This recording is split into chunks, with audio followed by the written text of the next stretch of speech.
Hello, Good morning. welcome back to my noisy garden. We're assured it won't be as noisy this week because we're sat near to Don King. No one's going to get that reference. This is the new microphone, which looks like the ex-boxing promoter with his furry Grey something hair. on the front of the speaker. I'm led to believe, not being an expert, that the furry thing takes off some of the wind noise. Yeah. Seems odd though that you'd put a microphone in a sort of furry cover and it still would work perfectly well. Shows how much I know about microphones. I'm not getting involved in that kind of discussion because you do know most things. But, Hardly. but there we are. How's your week been? Yeah, it's been taken up by quite a few different things, really. More meetings. Mm-hmm. School governors meeting last night, which barely kept me awake. More funeral visits and arrangements. Lots of those at the moment, which you're picking up while I'm on holiday, of course. Conversations with all kinds of people, including one with the Archdeacon last night. And on we go, really. And you? Yeah, it's been quite bitty. Lots of bits and bobs, out and about, much more than I have been recently, which is nice to see people. We've been talking about some youth project ideas, which is nice and exciting. I've also had a governor's meeting. What else have I been doing? Trip to Weymouth, which wasn't work related.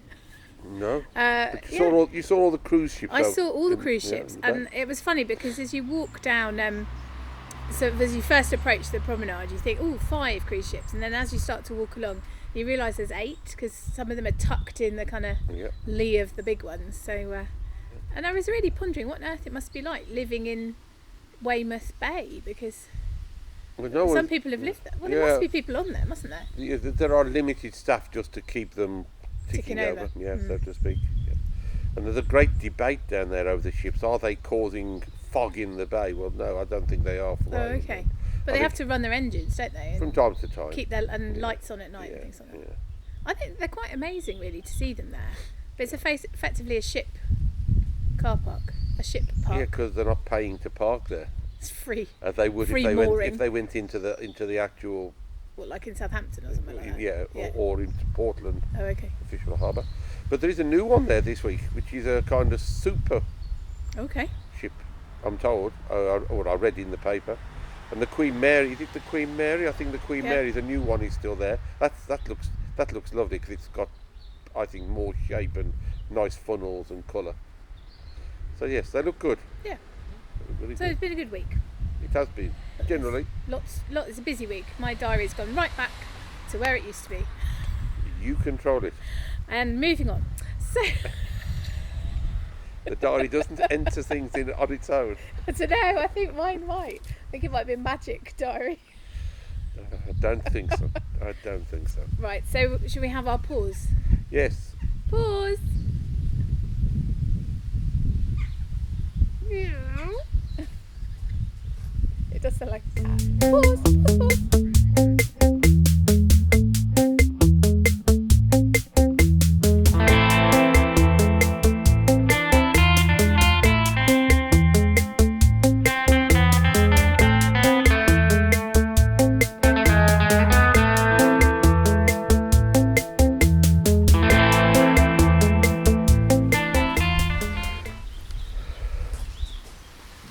Matthew's Gospel again.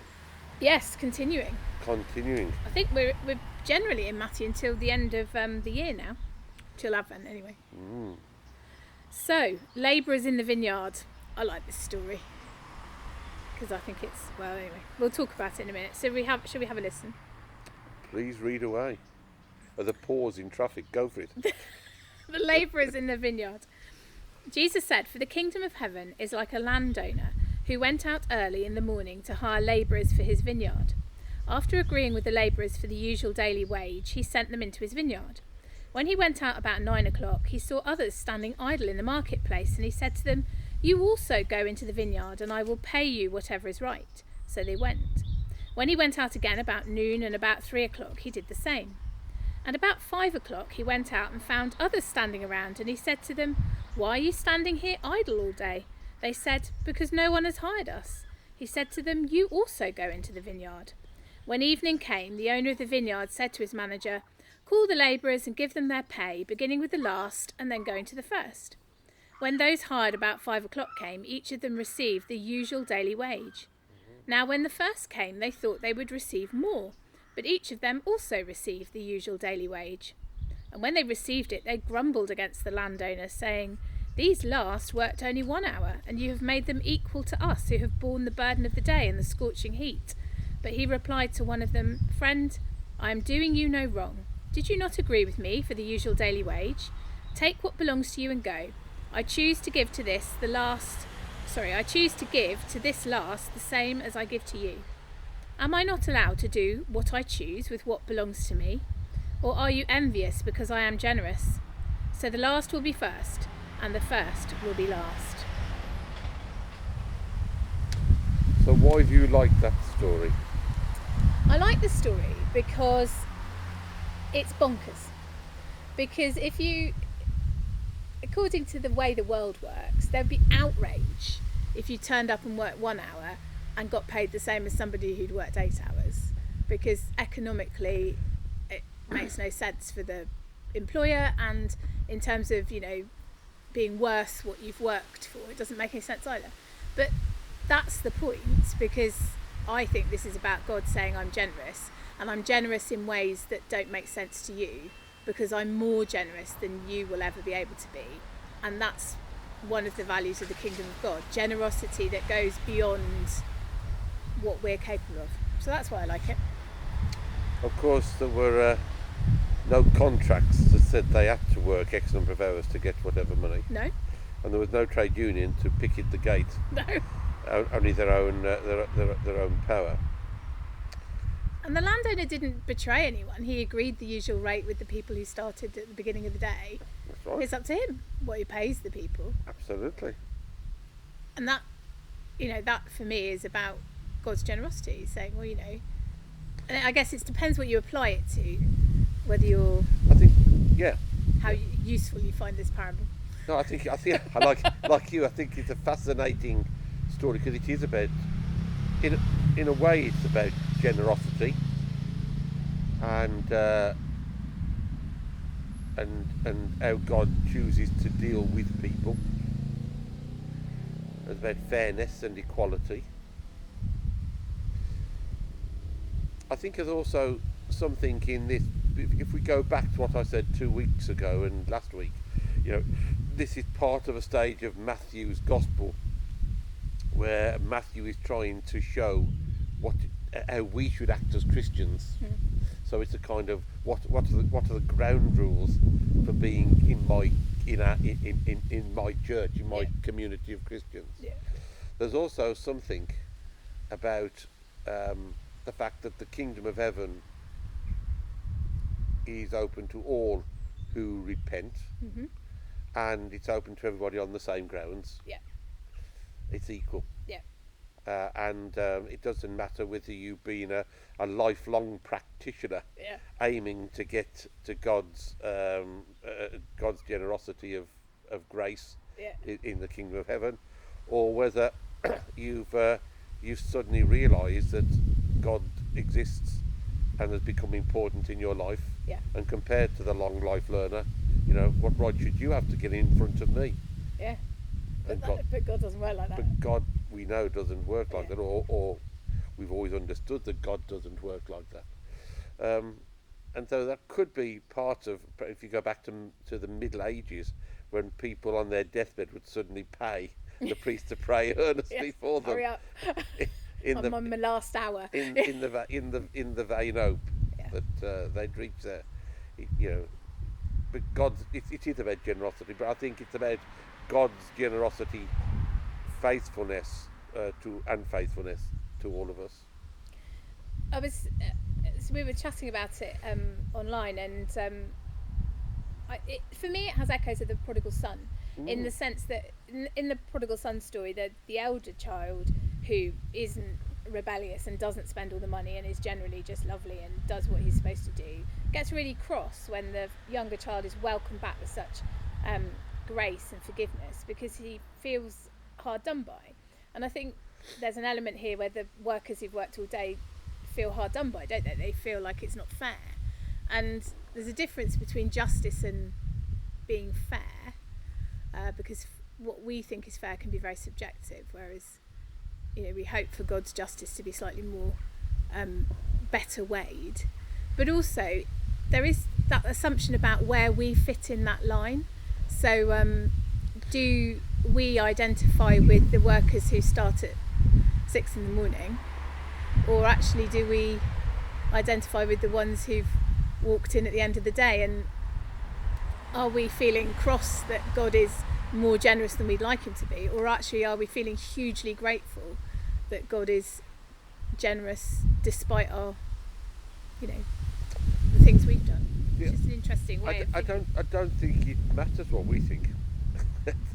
It's what God thinks and does, isn't it?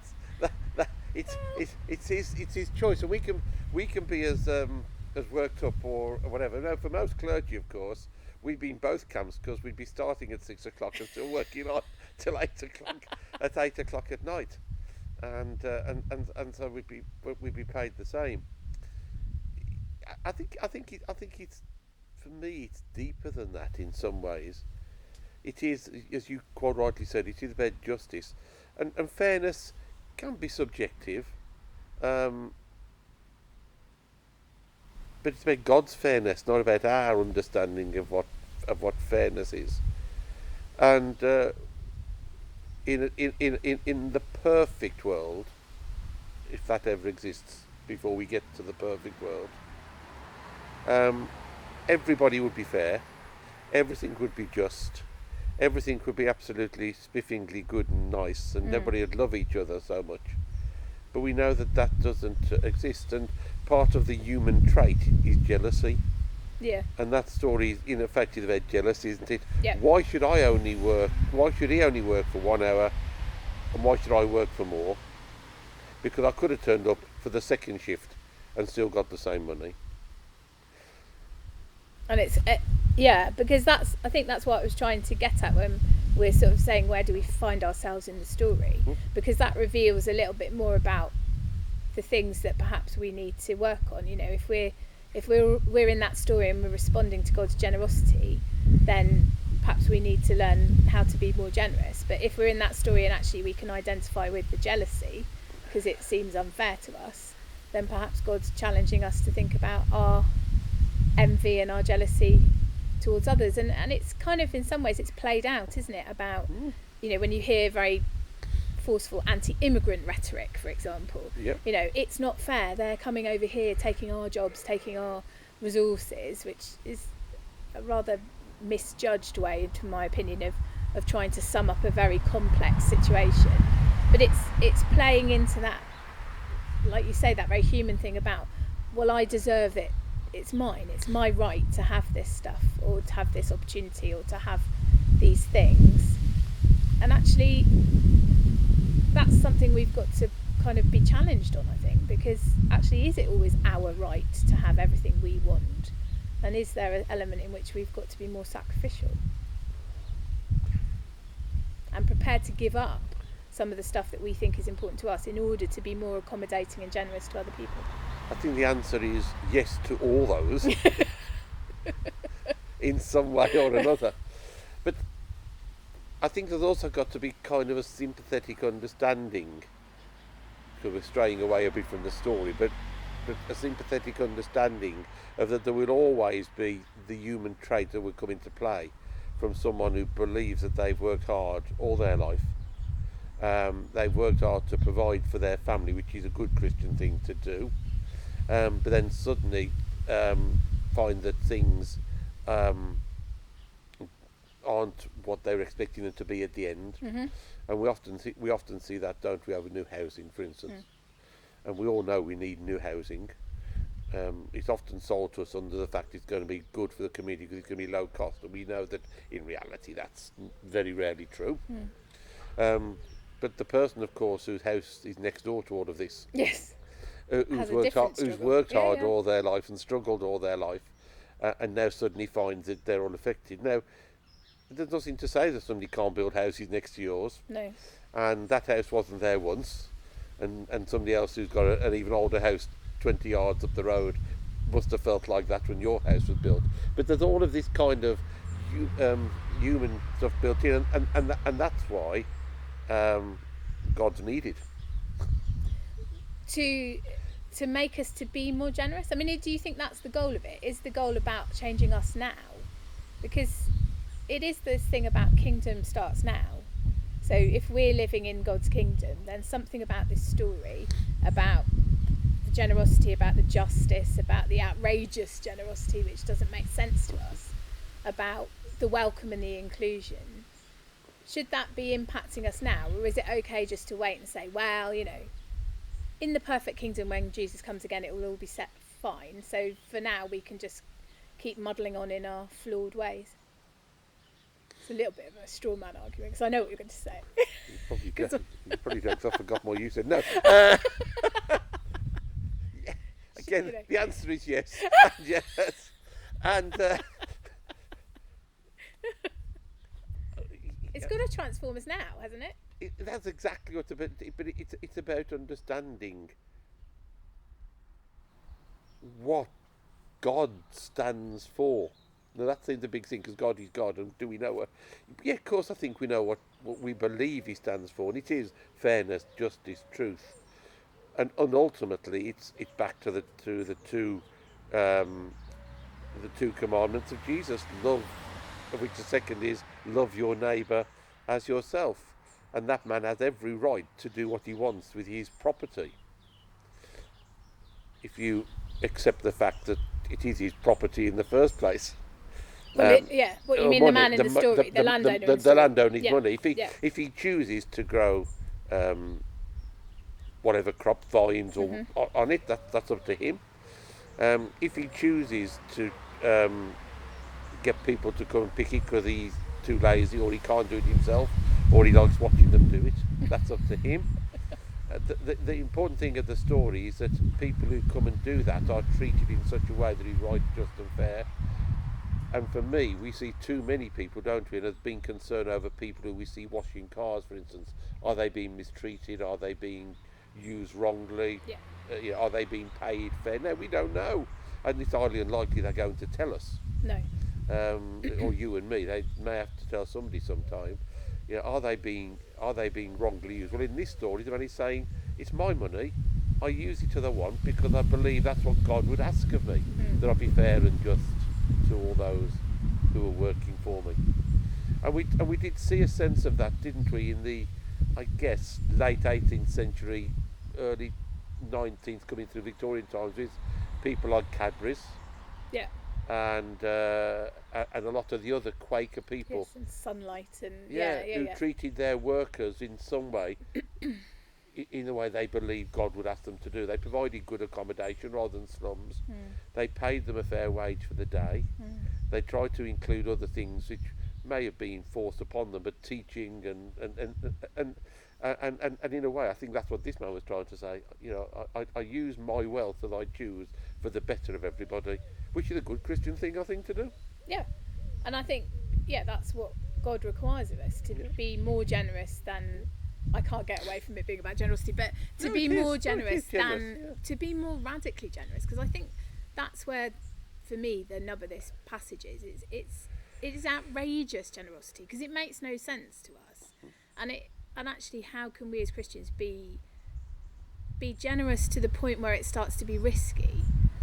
Because actually, that's when that's God's stuff working in us. I remember a conversation with the PCC once about giving, which you'll remember as well, and we were talking about what we can give away from the money that's been given to us, and for the very sort of sound business principles, the theory was, well, you can only give out of what you got left over, whereas the risky, generous kingdom provision, which I think is what this parable's hinting towards, is to give out of what you got at the beginning, and to be generous first, whilst also being mindful that you've got to. There are things that we have responsibilities, but actually being bold not just with money, but with time and with words and with campaigning and with activity and with welcome and inclusion, being bold and risky and pushing further, I think is probably more what God's challenging us to do.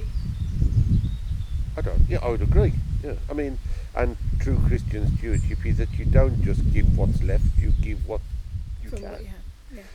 And we would know that. But I go back again. If generosity is the strong link, and I agree it is, then it is about God's generosity that, because it is a kingdom story, isn't it?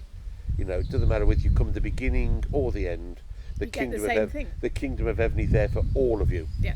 But there is a thing to it, and the repentance in the story is the work, because you've earned whatever, and the entry into God's kingdom through God's generosity is that you've sought His repentance for the things we've done in our life. Yeah. And that is His gift to give. That's His gift and it's to give, the not same ours. gift for everybody. It's the same gift for everybody, and it's available to everybody. It's free to everybody. All you've got to do is turn your life around, speak to Him. Stop being idle and come into the vineyard and work. Yeah. That's the welcome, isn't it? Yeah. Perfect. Well done. It seems simple, really, doesn't it? It does, very easy. It took us a while to get there. It did take some of us quite a while to get there. It's a true fact of life that God's kingdom is open to all. Yeah. There we are. Right, I'm cold now. Yeah, I can understand that. I'm starting to practice for the winter months, because I can see that's what's going to happen here. It's going to be a chilly winter. It's going to be very chilly. I'm looking forward to the snowcast. Personally. It's a bit like Spring Watch or Autumn Watch, isn't it? I think so. I think we need a fire pit. Yeah, Harry. Can we ask the comms man? Do we get a fire pit? We get a fire pit. Could we charge it too expensive? Could he sell some of the equipment we don't use and buy a fire pit? You could sell this. You have never used it before. It's true. There we are. So, next week, will you be on holiday? No, I'm here next week. we're here next week. I'm here next week. Right, okay. Yeah, I'm here next Lovely. week. Yeah, I'm here next week. Well, I'll see you next week then. We will do. Bye-bye. Bye-bye. Oh, hang on. Follow us on. Follow us on Twitter, Facebook, Instagram at Beaminster Team. Check us out on the website. There's lots there, and we look forward to seeing you again. I'll see you in the Kingdom of Heaven one day. Bye-bye. No, now. Now the Kingdom of Heaven now. True, that's very true. Oh, a theological error. Sorry, Cameron.